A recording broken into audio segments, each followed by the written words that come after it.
gumpalan maksiat yang ada di dalam hati, mengunci hati. Dan nanti kita akan bahas bagaimana kondisi hati yang sudah terserang penyakit. Ada yang masih biasa, ada yang akut, ada yang sampai disebut dengan hati yang mati. Maka Nabi diutus oleh Allah Subhanahu wa taala di tengah masyarakat jahiliyah.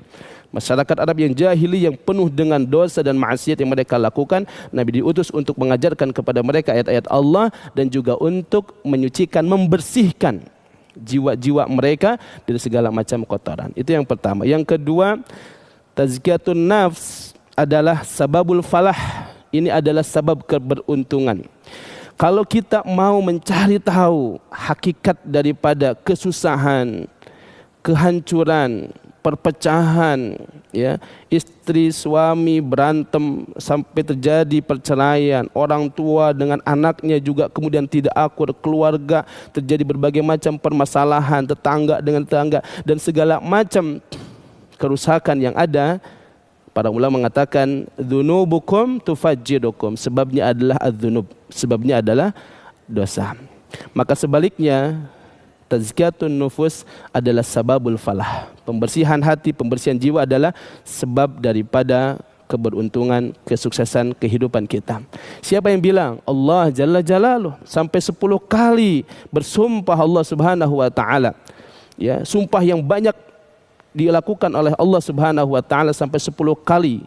Allah mengatakan dalam surah Asy-Syams, wasyamsi waduhaha wal qamari idza talaha wan nahari idza jallaha wal laili idza yaghshaha was samai wama banaha wal ardi wama tahaha wa nafsi wama sawaha fa alhamaha fujuraha wa taqwaha qad aflaha man zakkaha wa qad khaba man dassaha.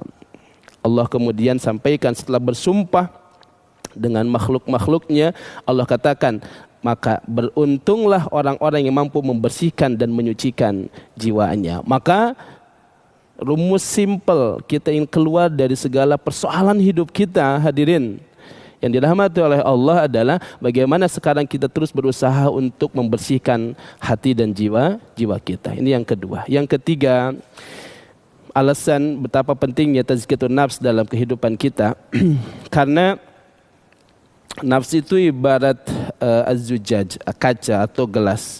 Ya, ketika gelas ini kotor, diisi yang bersih sekalipun, maka yang keluar adalah kotor.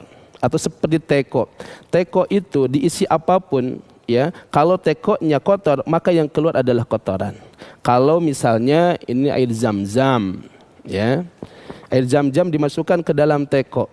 Zam-zam bersih, suci, air mukjizat, tapi masuk ke dalam teko yang kotor. Apa yang terjadi? Yang dikeluarkan dan diminum oleh orang adalah air kotor, bukan air zam-zam. Makanya kaitan dengan hal ini Syekhul Islam Ibnu Taimiyah memperingatkan kita, ada orang-orang yang utu dzaka'a walam yu'tu zaka'a, diberikan kecerdasan, zaka, kecerdikan, kecerdasan, tetapi walam yu'tu zaka'a, tidak diberikan kesucian hati. Apa yang terjadi? Ilmunya menyesatkan manusia. Ilmunya dijual belikan untuk mendapatkan keuntungan dunia yang sedikit. Ilmunya tidak memberikan manfaat. Bahkan ibadahnya tidak lahir dan wujud dalam bentuk akhlak yang mulia.